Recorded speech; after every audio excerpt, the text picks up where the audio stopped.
안녕하세요. 오늘도 사연살롱을 찾아주셔서 감사합니다. 저는 작년 이맘때쯤 결혼한 아직은 새댁이라는 말이 더 익숙한 20대 후반 김미연이에요. 요즘 젊은 사람들 정없다는 소리 한 번쯤 들어보셨을 것 같아요. 부모의 능력도 능력 중 하나라고 생각하던 예전 세대와 다르게 요즘 세대는 기브앤테이크가 분명하잖아요. 받는 만큼 주는 게 뭐가 잘못되었냐고 말씀하실 수 있지만요. 사실은 안 받고 안 하겠다는 논리가 더 크거든요. 그래서 소위 반반 결혼이라는 게 대세기도 했었고요. 부모님한테 손을 벌리는 만큼 해야 하는 의무 대신 반반씩 독립된 가정을 이끌겠다는 뭐 그런 거 아니겠어요? 갑론을박. 무엇이 옳고 그르다는 말을 하려고 이런 말을 꺼낸 건 아니고요. 요즘 세대와 다르게 전 받은 건 받고 할 도리는 다 하자는 주의라는 걸 미리 알려주고 싶었어요. 있는 집 부모라면 당연히 자식이 힘든 거 보기 싫을 테고 제대로 부모 사랑 받고 자란 자식이라면 부모에게 효도하는 게 이상한 건 아니잖아요. 다만 그게 돈이라는 허울 속에 가려 기브앤테이크라는 게 정없이 보인다고 생각했거든요. 그래서 정말 시부모님의 말도 안 되는 요구에 저 나름대로 잘 하려고 했답니다. 그 시꺼먼 속내를 알지도 못한 채 말이에요. 동갑내기 남편이랑 대학교 CC로 오랜 연애 끝. 30이 되기도 전 결혼할 수 있었던 건 사실 시댁의 지원이 컸어요. 여유 있던 시부모님께서 서울 동작구 흑석동에 가지고 계시던 32평 아파트를 신혼집으로 주셨거든요. 다들 서울에 내 집 마련하는 게 꿈이라는데 넌 우리 집 며느리 된다는 것 하나만으로 이미 꿈을 잃었구나. 민석이 제대하고 복학하느라 그동안 모은 돈 없으니 바가지 긁지 말고 알콩달콩 잘 살라고 주는 거야. 지금 당장은 명의를 돌려주진 못하겠지만 너 하는 거 봐서 네 앞으로 해줄 생각이야. 그러니까 잘 살아. 알았어? 중견기업을 운영하셨던 시댁은 동네에서 작은 편의점을 운영하시던 저희 친정에 비해 여유가 있었죠. 덕분에 저희 명의는 아니었지만 전세자금이나 월세 걱정 없이 시작할 수 있었어요. 야, 신데렐라가 따로 없네. 이럴 줄 알았으면 민석이랑 내가 사귀는 건데 그랬어. 어리숙한 외모 뒤에 이런 재력을 가진 시댁이 있을 줄 누가 알았겠냐고. 내 말이 솔직히 강남에 집 한 채 해준다고 하면 왠지 현실감이 없는데 흑석동이라니깐 좀 부럽긴 하다. 나도 민석이 좀 넘보는 건데 그랬어. 야, 장난들 그만 쳐. 그러다 미연이 삐진다. 그나저나 이 집 장만하려면 너랑 민석이 월급 몇 년치를 모아야 하는 거야? 나중에 네 명의로 해주신다며? 만변하기 전에 시부모님이 죽으라면 죽는 신용이라도 해. 그걸로 아파트 한 채면 야, 할만하다 할만해. 그러게. 야, 너 오늘부터 연기학원 등록해라. 또 누가 알아? 애 낳고 차 한 대도 떡하니 뽑아주실지? 집들이 때 친한 동기들이 집에 와서는 다들 한마디씩 했죠. 그때만 하더라도 저 역시 나름 결혼을 잘했다고 생각했어요. 친구 말 따라 서울에 내 집 마련하려면 월급 안 쓰고 23년을 모아야 한다잖아요. 물론 아직 제 명의는 아니었지만 적어도 손해볼 건 없다고 생각했네요. 그런데 제 욕심이 과했던 걸까요? 결혼하고 한 달쯤 되었을 때부터 무언가 조금씩 과분한 관심을 받는 게 아닌지 생각이 들기 시작했죠. 그날은 친정 부모님이 신혼집을 구경 오시기로 한 날이었어요. 물론 그 전에도 여러 번 오갔었지만 결혼식도 끝나고 남편 회사 일도 바쁜 프로젝트가 마무리되어서 겸사겸사 제대로 집들이를 할 생각이었거든요. 아침부터 분주하게 집안 곳곳을 청소하고 친정 부모님께 대접할 음식도 준비하며 바쁘게 시간을 보내고 있었어요. 머릿속에 정해진 매뉴얼대로 정신없이 움직이고 있을 때 전화 벨소리가 요란하게 울렸어요. 시어머님이셨죠. 미연아, 오늘 친정 부모님 오시기로 했다면서? 정리는 잘하고 있는 거니? 음식은 뭐뭐 했어? 네, 어머니. 그렇지 않아도 청소하고 있었어요. 집에 물품이 없어 청소할 게 많은 게 아니라서 깔끔해 보이니까 걱정 안 하셔도 돼요. 음식은 갈비찜하고 잡채 좀 하려고요. 엄마가 좋아하시거든요. 갈비찜? 그거 은근히 어려운 건데. 너무 삶으면 고깃살이 흐물흐물해져서 씹어먹을 게 없고 덜 삶으면 뼈가 분리가 안 돼 먹을 게 없는데 괜히 어려운 음식해서 다 버리는 거 아니야? 아니에요. 저 갈비찜 잘해요, 어머니. 결혼 전에도 종종 집에서 해 먹었었어요. 그래? 그럼 잡채라도 도와주러 가야겠다. 네? 오시게요? 내가 아무래도 걱정돼서 그래. 사돈어른 오시는데 집만 해주고 신경 안 쓰는 시어머니 될까봐. 가는 길에 친정 부모님 드실 과일도 좀 사가지고 갈 테니까 넌 너 하던 일 하고 있거라. 네? 아니에요, 어머니. 안 오셔도 된다는 말을 하려고 했는데 이미 제 대답을 듣기도 전 당신 할 말만 하시고 전화를 끊으셨더라고요. 다시 전화를 걸었지만 받지 않으셨죠. 아마 제가 어떻게 말했어도 오려고 작정하신 듯 했어요. 솔직히 오셔도 상관없는데 굳이 이렇게까지 오실 필요가 있을까 싶더라고요. 정말 저를 못 믿어하시는 건지 아니면 잘해주시는 시어머니를 보이고 싶으셨던 건지 모르겠지만요. 친정 부모님이 오시기 2시간 전 시어머님이 정말 오셨어요. 문을 열자마자 손에는 과일 바구니와 각종 밑반찬들이 들려 있었죠. 어머님, 뭘 이렇게 많이 가져오셨어요. 무겁게. 저 부르시지 그랬어요. 부르고 말고 할 게 뭐 있어. 택시 타면 금방인데. 너 오갈 시간에 집 청소해야지. 안 그래? 우리가 사준 집인데 깨끗하고 정갈하게 보여야 잘 살고 있구나. 사돈 어른들도 안심하실 거 아니야. 안 그래? 그렇게 말씀하신 시어머니는 들고 오신 각종 음식들을 저에게 미루시곤 집안 구석구석을 살피기 시작하셨죠. 제가 아침부터 열심히 청소하고 정리했는데도 마음에 들지 않으시는 듯 머리를 갸우뚱하시면서 이것저것 다시 정리하시더라고요. 미연아, 여기 봤어? 이 구석까지 잘 봐야지. 여기 물때가 다 안 지워졌다니. 이렇게 물때가 쌓이다 보면 곰팡이 되고 관리가 더 까다로워지는 거야. 청소했다면서 이게 뭐야? 사돈 어른이 어떻게 생각하시겠어? 내가 안 봤으면 어쩔 뻔했니? 시어머니가 가리킨 화장실 구석 타일에는 아무런 흔적도 없었어요. 인테리어 새로 하고 들어온 지 이제 한 달. 거실 화장실은 잘 사용하지 않는 터라 물기가 있거나 물때 곰팡이 다 말이 안 되는 거였거든요. 하지만 그런 말들은 시어머니 귀에 핑계로 들리는 것 같았어요. 예, 사돈댁 언제 오기로 했니? 넌 여기서 나무 하나 보지 말고 주방 정리 좀 해. 아까 들어오면서 보니까 정신 없던데. 시어머님은 깨끗한 화장실이 지저분하다며 물 청소하시고 물걸레로 싹 한번 닦는 것까지 다시 하시더니 주방으로 들어오셨어요. 그러더니 제가 준비했던 음식들도 당신 방식대로 바꾸기 시작하셨죠. 이리 줘봐. 어머, 갈비찜이 왜 이렇게 짜기만 해? 물엿 넣긴 넣었어? 설탕이 아니라 물엿을 넣어야 윤기가 차르르 흐르면서 더 감질만 나게 보이는 거야. 가만히 있어라. 내가 수습해 줄 테니. 결국 친정 부모님이 오실 때까지 모든 준비를 시어머님이 주도하셨고 저는 그저 거들 뿐이었죠. 친정 부모님이 오셨을 때도 시어머님은 떠나지 않으셨어요. 아유, 사돈 오랜만이에요. 우리 미연이가 친정 부모님 초대했다고 어찌나 걱정하든지 안쓰러워서 도와준다고 왔는데 벌써 시간이 이렇게 됐네요. 아우, 그냥 시켜 먹어도 되는데 이렇게 마음 써주시고 감사해요. 감사하긴요. 저는 우리 미연이가 너무 예뻐요. 꼭 제 딸 같아요. 그래서 집만 해주고 나 몰라라 못하겠더라고요. 딸처럼 챙겨주고 싶고 알려주고 싶고 그런 마음이에요. 친정 부모님은 어색한 웃음을 지으며 고개를 끄덕이셨고 저는 그저 그 자리에 서 있을 수밖에 없었어요. 마치 제 집에 손님으로 온 것 같은 느낌이었던 거 있죠. 그날 저녁 친정 부모님이 돌아가신 후 남편에게 시어머님의 과한 간섭에 대해 조심스럽게 말해봤어요. 자기야, 오늘 어머님도 오셨던 거 알아? 엄마가? 장모님 장인어른만 오시기로 한 거 아니었어? 누가 아니래. 집 청소는 잘하고 있는지 음식은 또 어떻게 했는지 걱정된다면서 음식 바리바리 싸가지고 오셨어. 우리 엄마가 좀 그래. 알아서 하게 냅둬도 되는데 꼭 당신이 직접 하셔야 직성이 풀리는 스타일이거든. 그래, 그러신 것 같았어.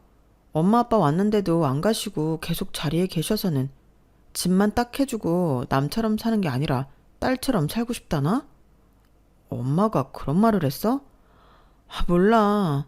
해주신 만큼 잘해야 하는 건 나도 알겠는데 이런 식이면 이 집 무르고 싶은 심정이야. 그런 게 어딨어. 자기 도와주러 오신 거잖아.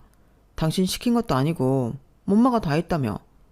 누가 들으면 복에 겨워서 요강에 똥 싼다고 욕해. 어이가 없어서 한 소리 하려다가 더 이상 말하지 않았어요. 그냥 이해해주고 공감해주길 바랬는데 그러지 못하는 것 같아 마음만 더 속상해질 뿐이었죠. 세상에 꽁돈이 없다는 건 알았지만 그게 시작일 줄은 꿈에도 몰랐어요. 그걸 미리 알았다면 그때 남편이랑 단판을 짓는 건데 말이에요. 결혼 3개월 차에 접어들면서 친정 부모님 방문 사건 이후로도 시어머님의 간섭은 잊혀질만 하면 한 번씩 생기곤 했어요. 말로는 딸처럼 생각해서 그런다. 집만 해주고 나 몰라라 하는 정없는 시어른이 되는 건 싫어서 그런다 하시는데 정말 그렇게 보이는지 한번 들어봐 주세요. 결혼 100일을 맞아 남편과 함께 특별한 저녁 식사를 계획하고 있었어요. 연애할 때 대학생이었고 남편은 군대 다녀와 사회에 저보다 늦게 시작하면서 형편이 넉넉했던 적이 없었거든요. 그러다 보니 각종 기념일은 항상 마음만 주고받기 일쑤였죠.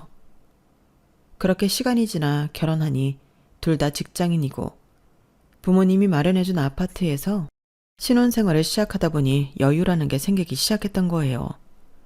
근사한 곳에서 맛있는 걸 먹는 것도 좋겠지만 둘 다 집순이 집들이기에 신혼집에서 제대로 분위기 내보자고 며칠 전부터 계획을 세우고 바빴어요. 남편이 좋아하는 스테이크 재료도 사고 둘 다 술을 즐겨 마시는 건 아니지만 가볍게 마실 수 있다는 와인도 추천받아 준비해뒀죠. 이날만큼은 정말 로맨틱하게 보내고 싶었거든요.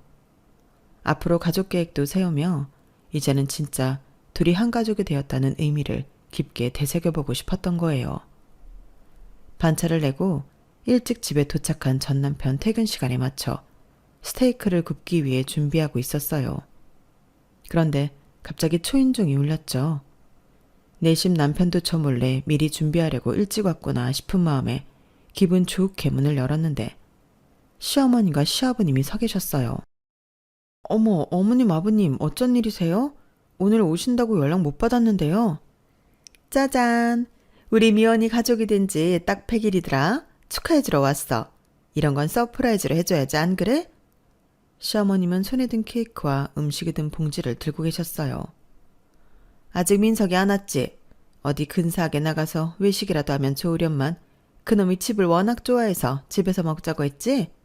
전화해서 물어보니까 그런다고 하잖아. 그래서 내가 너 서운할까봐 일부러 호텔에 들려 맛있는 케이크도 사왔어.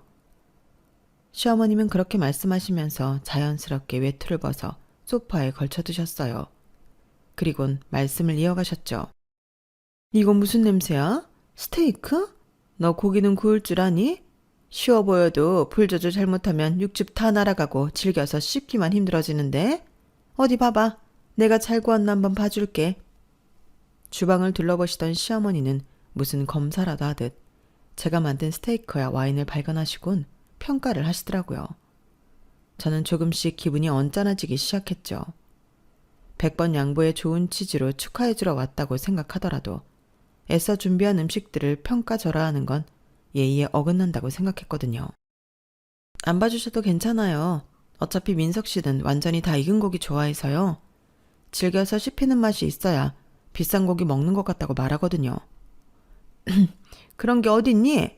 네가 고기를 잘 못 구우니까 우리 민석이가 너한테 맞춰주느라 그랬나 보다. 민석이 부드러운 고기 좋아해. 육즙 차르르 흐르는 거 싫어하는 사람이 어딨다고. 아무래도 네가 구운 고기 즐겨서 장조림이나 해먹어야겠다. 그건 냉장고에 넣고 내가 가져온 음식으로 저녁 먹자꾸나. 그러더니 제가 준비한 고기를 찬통에 넣고 냉장고로 치우셨죠. 그리곤 가져오신 음식들로 식탁을 채우기 시작하셨어요. 불고기, 잡채, 전 등 푸짐한 한식이었네요. 그렇게 결혼한 지 반년도 안 돼서 저는 점점 우리 집이라는 감각을 잃어가는 것 같았어요. 신혼집이 아니라 시댁의 별장 같은 느낌이었거든요. 언제고 예고도 없이 문이 열렸고 시어머니는 마치 오랜만에 방문해 묵은 때를 씻어내려고 하시는 듯 올 때마다 주방 정리를 하셨고, 시아버님은 TV 리모컨을 자연스럽게 차지하셨죠. 그게 매주였어요. 한 주 건너는 법도 없었고 휴일이면 더 자주였고요. 이건 음식물 쓰레기고 이건 일반. 아휴, 아직도 구분 못하니? 요즘은 분리수거 잘해야 아파트 점수도 좋게 나온다니까. 미연아, 엄마는 오이소박이 이렇게 안 했어. 이건 너무 오래 두면 곰팡이 펴. 그냥 사 먹어. 주방이 제 공간이 아니라 조리 실습실처럼 느껴졌고, 시어머니는 늘 내가 널 위해 이 정도는 해줄 수 있다는 식의 시범을 보였어요. 마치 고마워해야 할 간섭처럼요. 심지어 시댁 친척들이 서울에 올라온 날엔 당신이 사준 우리 며느리 집이라며 단체로 몰려오시기도 했고요. 식탁이 다 차지 않자 거실 바닥에 앉아 전 부쳐 먹던 모습에 속으로 여긴 정말 제 집이 아니구나 싶었죠. 친척들이 올 수 있지 뭐 그렇게 불편해해. 1년에 몇 번 있는 거 아니잖아. 남편은 저의 속상함을 늘 감정 과잉처럼 받아들였고, 시부모님 말이면 무조건 고마워해야 한다는 마인드였어요. 저희가 평생 돈을 모아도 로또가 되지 않는 이상 서울에 집 한 채 사는 건 어렵다는 게 이유라면 이유였죠. 그러다 한 번은 정말 심장이 내려앉을 뻔했어요. 야근하고 지친 몸으로 들어오는데 집 현관에 낯선 신발 2켤레가 가지런히 놓여 있더라고요. 불 꺼진 거실에는 시어머니와 아버님이 앉아 TV를 보고 있었고, 주방에는 시누이 둘이 라면을 끓이고 있었어요. 너 야근한다며? 그래서 늦게 들어와 잠만 잘 줄 알고 내가 좀 불렀어. 갑자기 올라왔는데 마땅한 곳이 없잖아. 민석이한테도 연락했는데 괜찮다더라? 저한테도 연락 주셨어야죠. 모르는 신발이 있어서 도둑이라도 들어온 줄 알고 놀랐잖아요. 놀라긴 뭘 놀라니? 민석이한테 말했으면 너한테 말한 거나 다름없는 거지. 유나는? 그날 밤 저희 신혼집이 자기 집인 듯 얇은 파자마 바람으로 거실을 오가는 시누이들을 보며 현실을 깨달았네요. 이 집은 내 집이 아니다. 시댁이 내준 집이 아니라 시댁이 쥐고 있는 목줄이었고, 저는 기꺼이 끌려다니는 입장이었으니까요. 시누이가 돌아간 후 남편에게 말했어요. 나 이 집 돌려드리고 싶어. 전세든 월세든. 내 명이 아니어도 괜찮으니까 제발 숨 좀 쉬고 살자. 남편은 한참 말이 없었어요. 그러다 작게 한숨을 쉬며 말하더군요. 명의 우리 이름으로 돌려줄 때까지도 못 참아? 평생 가지고 계신다는 것도 아니고 곧 해주신다는데 집이 몇 억인지는 알고 하는 소리야? 알아. 그래. 근데 나 지금은 그 집에 내 이름 없다는 것보다 내 삶이 없다는 게 더 괴로워. 명의는 시댁이고 입주는 나인데 사는 건 시어머니 방식이야. 내가 이 집에서 잠을 자도 편하지 않고 숨을 쉬어도 내 집 같지가 않아. 목이 메었어요. 그날따라 눈물이 나지 않았던 건 이미 감정이 너무 마르고 말라버렸기 때문이었을 거예요. 당신은 그냥 집값 생각만 하지. 내가 이 집에서 어떻게 사는지는 안중에도 없지. 나는 이 집에 갇혀서 살고 있어. 자유도 없고 존중도 없고 이제는 내 이름도 없어. 말을 하다 보니 진짜 내 이름이 없다는 게 참 우스우면서도 서글퍼졌어요. 남편은 제가 악을 쓰며 말을 하자 더 이상 참으라는 말도 못하고 제 눈치만 보더라고요. 남편만 믿고 있다간 이도 저도 안 될 것 같아 안 되겠다는 마음에 부동산을 돌며 살만한 곳을 찾아보고 있었네요. 여차하면 혼자 오피스텔 월세라도 얻어 나가고 싶은 마음이었으니까요. 그날 저녁 날이 부쩍 서늘해진다 싶더니 식탁 위로 묵직한 말이 내려앉았어요. 주말 저녁이었는데 늘 조용히 국물만 후루룩 들이키시던 시아버지가 밥숟가락을 수저 받침에 정갈하게 내려놓으시더니 저를 정면으로 바라보며 입을 여셨죠. 미연아, 우리 이제 진짜 가족이 된 것 같아. 뭐 말하자면 식구지 식구. 그 말에 순간 멈칫했어요. 새삼 그런 말을 한다는 게 의아하기도 했지만 숨이 턱 막히는 것 같았죠. 지금까지 받았던 간섭들이 그 짧은 순간 머리를 스쳐가면서 저도 모르게 속으로 혹시 하는 기대감이 꿈틀거렸으니까요. 혹시 가족으로 받아들여졌다고 공식적으로 다시 말한다는 건 어쩌면 더 시간을 끌지 않고 명의 변경을 해주시는 것 아닐까 싶은 욕심이 저도 모르게 들었네요. 사실상 무슨 이야기가 나올지 직감처럼 느껴졌던 거죠. 시어머니는 그 말이 끝나기도 전에 젓가락을 탁 하고 내려놓으셨죠. 그리고는 조용히 눈을 치켜뜨며 남편 얼굴을 훑어보셨어요. 아마 시어머니도 눈치채셨던 것 같아요. 아니면 이미 두 분이 여러 번 말했고 결론이 아직 나지 않았는데 시아버지가 일방적으로 진행하시려고 하시는 것일 수도 있고요. 시아버지는 시어머니 눈길에 아랑곳하지 않으시고 오히려 미소까지 띈 채 말씀을 이어가셨거든요. 그래서 말인데 니네 살고 있는 이 아파트 미연이 앞으로 넘겨줄 생각이다. 저는 그 소리를 듣고 깜짝 놀랐어요. 내 앞으로라니. 말을 듣자마자 말 그대로 숟가락이 공중에서 그대로 얼어붙어버린 기분이었어요. 당장 뭐라고 답해야 할지 몰라 입이 바싹바싹 마르고 순간 심장이 두세 박자 빠르게 뛰었죠. 그토록 기다리던 말이었는데 제 명의로 해주실 줄은 정말 단 1%도 생각하지 못했거든요. 남편 역시 깜짝 놀라 무슨 말이냐는 표정으로 당신 아버지를 바라봤을 정도니까요. 아니 무슨 집을 며느리 명의로 넘긴다고 그래요? 민석이랑 공동명의도 아니고. 세상 천지 집을 아들 명의도 아니고 며느리 명의로 넘기는 집이 있어요? 있으면 나와보라 해요. 무슨 시부모 공양을 한 것도 아니고 애를 낳아 대를 이은 것도 아니고 남들이 들으면 웃어요. 말도 안 되는 소리라고 있어 이 양반이. 내가 살아보니까 그래. 잘 사는 집은 여자가 집안을 꾸려. 겉으로 보기엔 남자가 가장 같아 보여도 속을 채우는 건 다 여자야. 이 집도 마찬가지야. 미연이가 얼마나 정성껏 살림하는지 다 알고 있어. 그런 며느리한테 집 하나 제대로 못 넘겨줘? 오히려 미연이에게 줘야 더 잘하지. 안 그러냐 미연아? 저는 말없이 앉아 있었지만 가슴 한편에서는 알 수 없는 혼란이 꿈틀댔어요. 갑작스런 제안이 고마우면서도 어딘가 낯설고 불안했거든요. 좋은 일이긴 한데 왜 이렇게 무게가 느껴질까? 이게 진짜 선물인 걸까 싶었던 거예요. 그동안 집을 빌미로 내 집처럼 드나드셨던 시부모님이었으니 어쩌면 부단해야 했던 게 당연했을지도 모르지만요. 시어머니는 말을 이으며 고개를 내저었어요. 그래봤자 며느리는 며느리예요. 이혼하면 남이고 나중에 뭐 하나라도 뒤통수 치면 그땐 무슨 수로 되돌릴 건데요? 지금 그 말 우리 며느리 앞에서 할 말인가? 시아버지가 조금은 단단한 어조로 되받았죠. 이 집 원래 4명이었다가 민석이 군 제대할 때 주려고 했었잖아. 그러다 시기를 놓쳐서 결혼했으니 이제 명의를 돌려준다는 건데 뭐 그렇게 말이 많아? 나 한다면 하는 성격인 거 알지? 그런 줄 알고 잠자코 있어. 어디 시끄럽게 여자가 남자한테 감나라 배나라야. 그것도 자식들 앞에서. 저는 그날 저녁 늦게까지 따뜻한 말들과 따가운 시선 사이에서 이게 진짜 축복인지 시험인지 분간하지 못한 채 계속 수저질만 반복했어요. 그날 밤 시부모님이 돌아가시자마자 저는 잠시 멍하니 거실에 앉아 천장을 바라봤어요. 온몸이 허공에 붕 떠있는 듯 감정이 잡히지 않았죠. 심장은 아직도 요동치는데 기쁨인지 불안인지 알 수 없는 감각이었어요. 진짜 주신다고? 단독 명의로? 흑석동 집을? 그 현실을 누군가에게 말해야 할 것 같았어요. 그래서 손에 핸드폰을 쥐고 가장 먼저 단톡방을 열었죠. 대학교 시절부터 함께 해온 6명. 지금도 퇴근길이나 주말마다 수다 떠는 친한 친구들이 있는 방이었어요.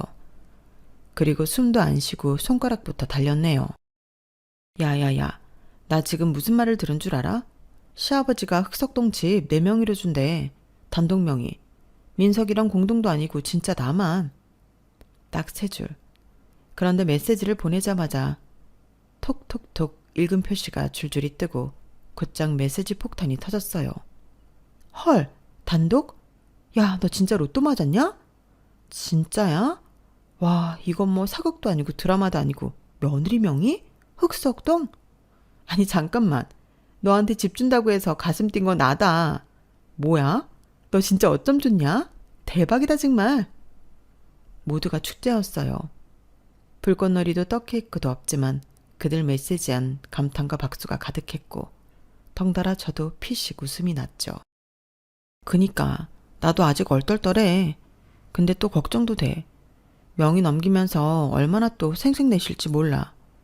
사실 시어머니가 대놓고 싫다고 하셨거든. 민석이도 들은 게 없는데 놀라고. 내심 불편해. 그러자 소희가 재치 있게 받아쳤죠. 야, 화장실 갈 때랑 올 때 마음이 다른 거 몰라? 받을 땐 받는 거고 생색은 무시해. 내가 너면 그냥 시어머니 발 닦은 물로 세수해도 좋겠음. 맞아. 우리 엄마가 그랬다. 집 주는 시부모는 절대 불평하지 말라고. 그 정도면 충성 맹세해도 아깝지 않지? 넌 진짜 신의 며느리야. 이 정도면 연말에 우리끼리 시상식 열자. 올해의 신데렐라상. 너 몰표임? 너무도 들뜬 반응들이 쏟아졌지만 그 속에서 유일하게 반응이 없던 한 사람 바로 나연이었죠. 한참 말이 없던 그녀가 대화가 잠잠해질 무렵 조심스럽게 말을 꺼냈어요. 근데 나만 이상하게 느껴? 왜 갑자기 네 명의로 준다고 하는 걸까? 그 집 진짜 그냥 주는 게 맞는 거야? 순간 톡방은 고요해졌고 공기가 싸늘하게 식었어요. 방금 전까지 들떠있던 축제 분위기는 이 순간 깨졌고 정적 뒤에 곧장 해나가 반격하듯 톡을 날렸죠. 뭐야? 나연아, 그 말 좀 그렇다. 괜히 물 붓는 소리 하지 마. 다들 축하해주고 있는데 꼭 그렇게 말해야 돼? 헐, 또 시작이다. 그러니까 이혼한 거지. 뭐든 의심하고 뒤통수 맞을까봐 겁만 내니까. 그럴 거면 단톡하지 마. 분위기가 급속도로 험악해졌어요. 누군가는 조용히 나연을 감싸려 했고 또 누군가는 눈치 없이 왜 저러냐며 면박을 줬죠. 결국 누군가가 말없이 나연을 뺀 새 단톡방을 만들었죠. 야, 신경 쓰지 마. 걔 성격 원래 저래. 못 가진 사람 마음 모르는 거지. 넌 진짜 잘된 거야. 부러우면 지는 거잖아. 이런 말들이 오고 갔지만 저는 그 축하의 말들보다 단 한 줄이 자꾸 머릿속을 맴돌았어요. 진짜 그냥 주는 게 맞는 거야. 의심은 불쾌했지만 아주 없던 생각은 아니었거든요. 갑자기 명의를 넘긴다는 건 당연히 기쁜 일이지만 왜 지금? 왜 나한테? 왜 단독으로? 라는 질문이 뒤따라오는 건 어쩌면 너무나도 당연한 반응일지도 몰랐어요. 그날 밤 저는 휴대폰을 내려놓고도 쉽게 잠들 수 없었어요. 진짜 이건 선물일까 싶었던 거예요. 그날 아침 괜히 바람이 서늘하다는 생각이 들었어요. 머릿속에는 나연이 했던 말이 계속 떠나지 않았고 설마 하는 희망과 에이 아닐 거야 하는 자기 합리화가 뒤엉켜 갑자기 저는 아무 일 없는 척 점심시간에 맞춰 가볍게 핸드백 하나만 들고 회사를 나섰죠. 구청에 도착했을 때 문턱 앞에서 잠깐 멈칫했어요. 내가 바보일 수도 있다는 생각과 안 가면 뭔가 더 큰 걸 놓칠 수 있을지도 모른다는 불안이 교차했거든요. 민원실로 들어서서 창구 앞에 섰어요. 조금 떨리는 목소리로 말을 꺼냈죠. 저 주소는 흑석동 땡땡번지요. 명의 변경을 하려는데 필요한 서류가 뭔지. 직원은 능숙하게 키보드를 두드리더니 모니터를 한참 들여다봤어요. 그러다 고개를 들고 말하더군요. 아, 이건 얼마 전에 명의 변경이 한 번 됐는데요. 그 말에 어깨가 움찔했어요. 입술이 바짝 말라붙는 느낌이 들었고 저도 모르게 놀란 목소리로 대꾸했죠. 네? 명의가 변경되었다고요? 그것도 얼마 전에요? 네, 오늘이 꼭 3달째 되네요. 직원은 피곤한 기색을 숨기지 않고 무심히 대답하더군요. 그 말을 듣는 순간 머릿속 어딘가에서 찰컥하고 뭔가 맞물리는 소리가 들렸어요. 이상했거든요. 시아버님은 분명 명의를 넘겨준다고 말씀하셨는데 이미 넘겼다는 말은 단 한 번도 안 하셨거든요. 그럼 대체 누가? 손끝이 차가워지는 걸 느꼈어요. 직원에게 등기부등본을 뽑아달라고 말하고 종이를 받아들자마자 소유자 이름부터 확인했죠. 김대현. 대체 누군지 알 수 없었어요. 남편 이름도 시아버지나 시어머니 이름도 아니었으니까요. 다만 시아버지와 남편 성이 같아서 친척 중 누군가? 라고 어렴풋 상상의 나래를 펼칠 뿐이었죠. 그러다 문득 첨석장에 찍혔던 시아버님 이름이 떠올랐어요. 김대석. 또렷하게 떠오른 시아버님 이름과 아파트 명의자 이름이 오버랩되며 불안한 의심은 확신으로 바뀌었죠. 왜 아무 말 안 했지? 아버님 것도 아니었잖아. 그럼 대체 김대현은 누구? 아무리 친척이라도 남의 진명인데 이걸 내 이름으로 돌릴 수 있다고? 대체 어떻게? 그때 감이 탁 왔어요. 말뿐이었구나 싶었던 거예요. 서류도 도장도 없었으니까요. 저는 그냥 말 한마디에 들뜨고 믿고 감내해 온 거였던 거죠. 그래도 시부모니까 가족이니까 명의를 내게 주겠다고 한 그 말을 짧은 순간이라도 믿었던 제가 바보 같았어요. 결국 종이 한 장으로 분명해졌던 거예요. 그 집은 제게 아니란 건 말이에요. 남편도 혹시 알고 있는 걸까? 그 말도 안 되는 명의 이전 약속이 사실은 공중에 흩뿌린 연기였다는 걸. 저는 궁금증이 꼬리에 꼬리를 물고 늘어지는 상황이었죠. 등기부등본을 뗐을 때 모든 게 다 거짓이었단 걸 알았을 때도 전 끝까지 망설였어요. 혹시 남편은 진심이었다면, 정말 아무것도 몰랐다면, 나 혼자 오해하고 혼자 성급한 판단을 내린 건 아닐까 하는 그 찜찜함이 한참을 붙잡고 놓아주질 않았죠. 그러다 보니 어영부영 일주일이라는 시간이 지났더라고요. 그리고 그주 주말 어김없이 시부모님은 저희 집에 방문하셨어요. 그리곤 예상치 못한 말씀을 꺼내셨죠. 다음 주에 명의 이전하러 가자. 인감이랑 신분증 준비해둬라. 순간 남편이 지은 표정을 보고 모든 게 분명해지는 걸 느꼈어요. 만약 계획된 일이고 이 모든 걸 알고 있었다면 절대 놀랄 수 없는 표정. 진심으로 부모님에게 상속받는 표정으로 놀라고 들뜨며 감격하는 그런 표정이 나왔거든요. 속으로 이런 생각까지 했어요. 만약 이 표정이 연기라면 정말 연기상을 줘도 부족하지 않다고요. 그 정도로 거짓말을 모르던 사람에게서 나온 눈빛으로 모든 게 선명해진 거죠. 이제는 제가 말할 차례였죠. 잠시 망설이려는 찰나 남편이 시아버님께 고맙다는 말을 먼저 하고 저를 돌아봤어요. 마치 자기가 제 몫의 상을 대신 받은 것처럼 흐뭇하게 웃었죠. 진짜 우리 집 되는 거네? 자기야, 아버지가 이 정도까지 하시는데 고맙다는 말은 해야지. 뭐해? 어서 인사드려. 그 순간 저는 숨이 멎는 줄 알았어요. 지금 감사를 해야 할 사람은 누구고 무엇을 위해 고마워해야 하는 걸까? 제 이름을 울린다는 미끼를 던져놓고 그 실체도 모른 채 마냥 좋아하는 남편까지. 그 모든 상황이 너무 어지럽게 느껴졌죠. 저는 잠시 눈을 감았다가 조용히 입을 열었어요. 어떤 부모가 자기 자식을 이렇게 위험한 일에 끌어들여요? 순간 공간 전체가 조용해지더군요. 남편은 당황한 얼굴로 나를 쳐다봤고 시어머니는 머리를 갸웃하며 반문했어요. 그게 무슨 말이니 미연아? 우리가 너 주겠다는데 그게 뭐가 위험하다는 거니? 정면으로 시어머니를 바라봤어요. 그동안 가슴속에 눌러두었던 말을 조심스럽게 꺼냈죠. 자식이면 못 그러시죠. 자식한테 그럴 순 없죠. 자식이 아니니까. 며느리니까. 며느리는 남이니까. 저를 그냥 이용하시는 거잖아요. 시어머니의 표정이 그 짧은 순간 확 변했어요. 뭐라고? 지금 그 말 진심이니? 남편은 마치 며느리와 부모 사이에서 불편한 교차로에 서 있는 사람처럼 불안해하며 얼굴을 돌렸죠. 자기야, 왜 그래? 그런 말이 어딨어? 부모님은 당신 생각해서 내 명의도 아니고 우리 공동 명의도 아니고 당신 단독 명의로 해준다는데 그렇게 말하면 어떡해? 어떡하긴 뭘 어떡해? 다 된 밥에 채 뿌리면 그 밥 먹을 수 있는 줄 알아? 평양감사도 저 싫다면 그만이다. 어디서 고마운 줄도 모르고 비싼 집, 아들도 아니고 며느리에게 준다는데도 내가 이런 소리를 들어야 하니?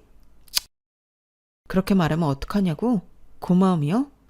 자기야, 한번 생각해봤어? 이 집이 20억짜리 이 집이 왜 당신 앞으로 안 오는지 한 번이라도 생각해본 적 있어? 남편은 대체 제가 왜 그러는지 의아하다는 듯 당혹스러운 표정을 지었고 시어머니는 분노로 손을 떨며 말씀하셨죠.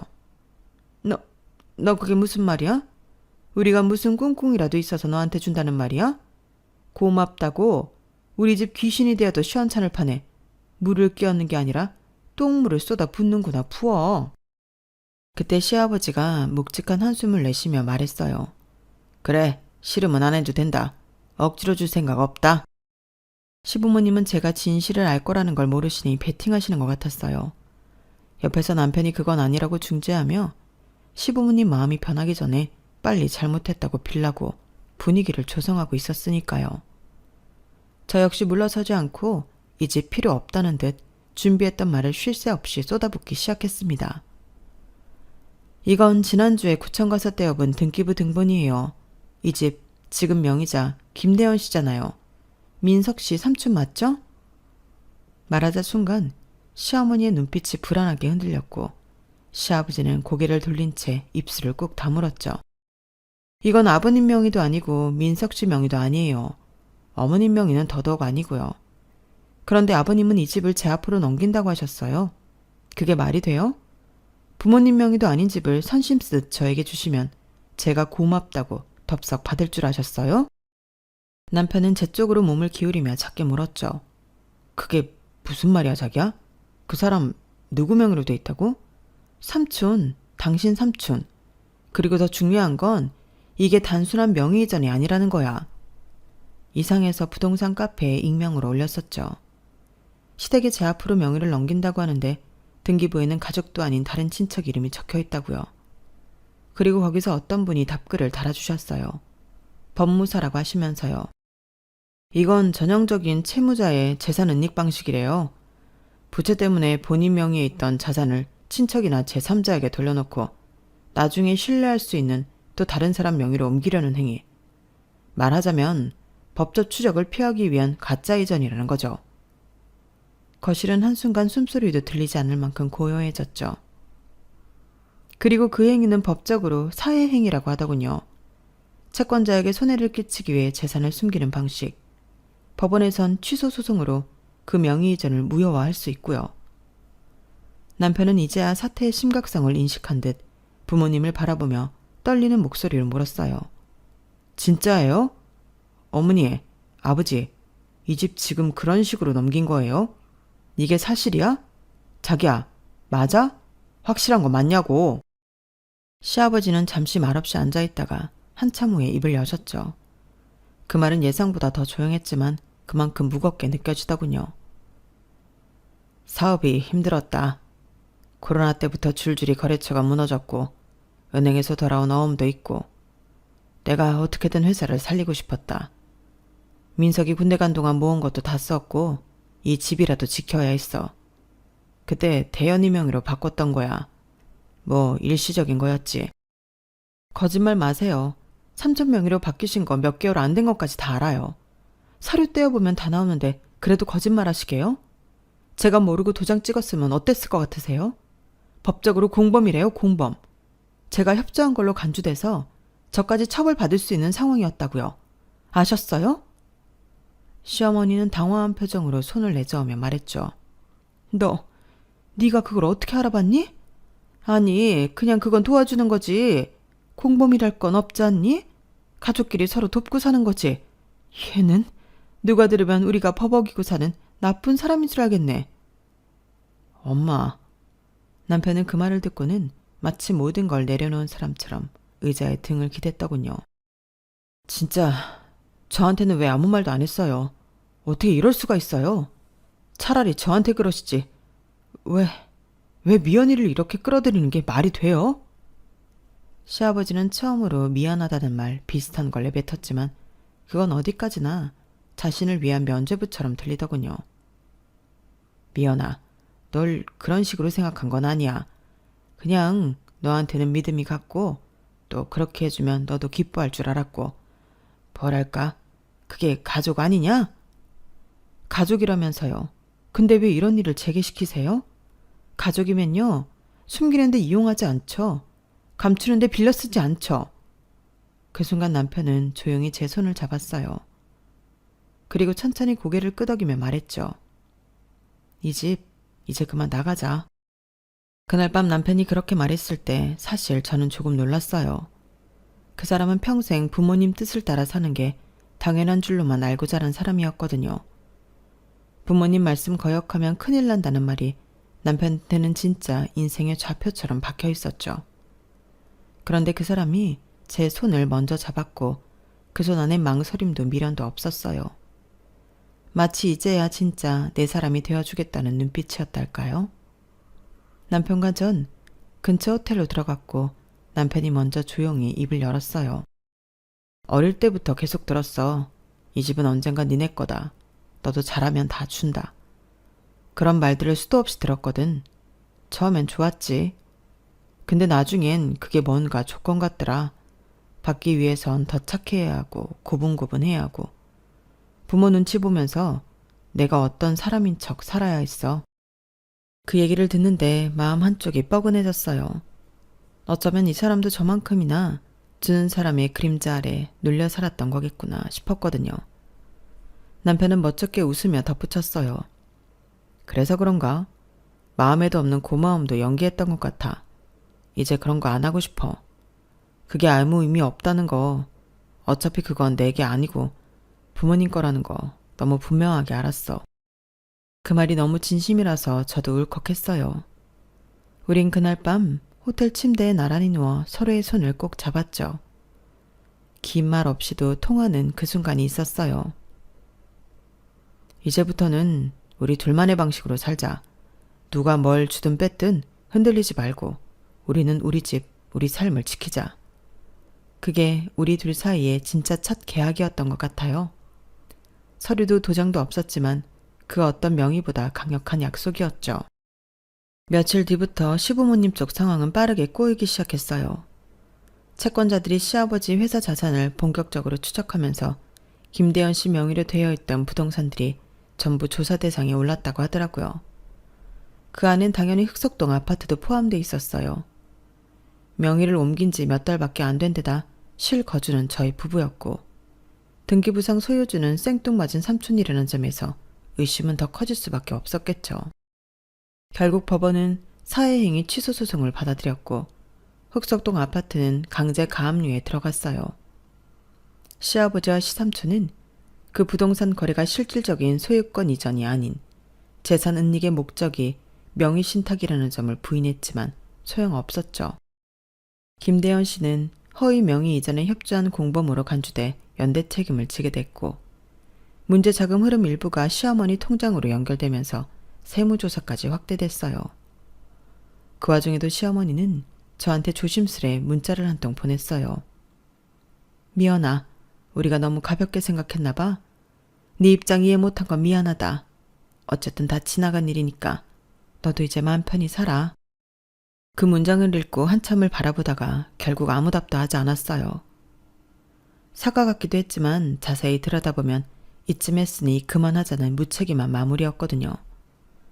네가 참아줬다면 일이 이렇게까지 커지는 않았을 텐데. 우리가 그동안 해준 것도 있는데 너무했다. 그런 말들이 행간에 가득 묻어나왔으니까요. 그 다음날 남편 핸드폰으로는 시아버지가 전화를 걸어왔어요.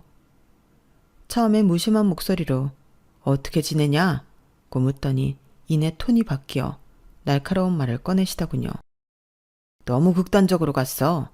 네 마누라가 그렇게 안 나섰으면 이 정도까진 안 왔다. 가정이라는 게 다 덮고 넘어가는 순간도 필요한 건데 요즘 것들은 안 그래. 남편은 말없이 듣고만 있었고 그날 밤 조용히 제게 털어놨어요.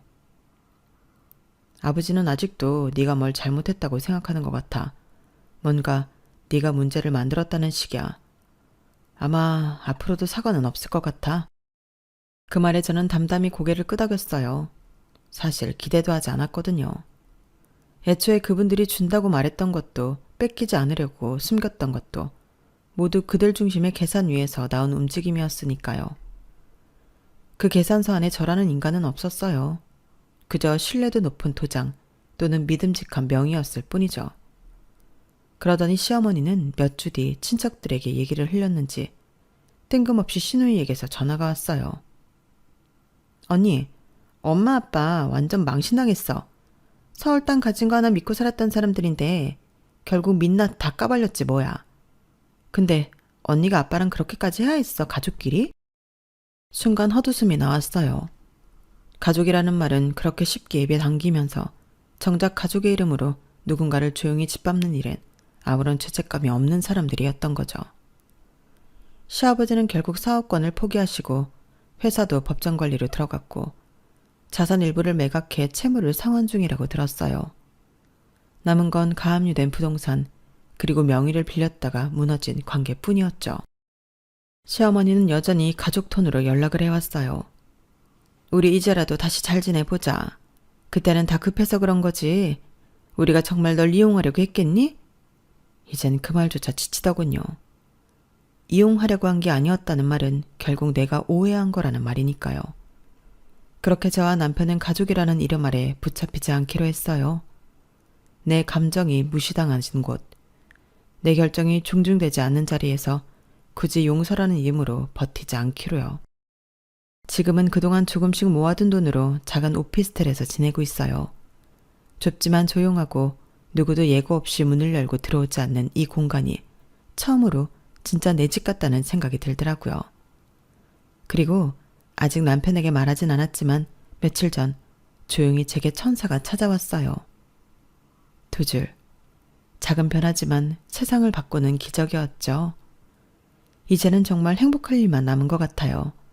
지금부터가 저희 가족의 진짜 시작이에요.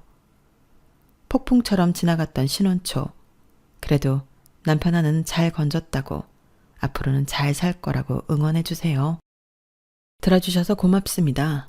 여러분의 오늘도 내일도 행복하시길 바랍니다. 여러분, 사연 댓글에 응원과 현명한 조언 부탁드려요. 좋아요와 구독은 저에게 큰 힘이 됩니다. 오늘도 좋은 일 가득하세요.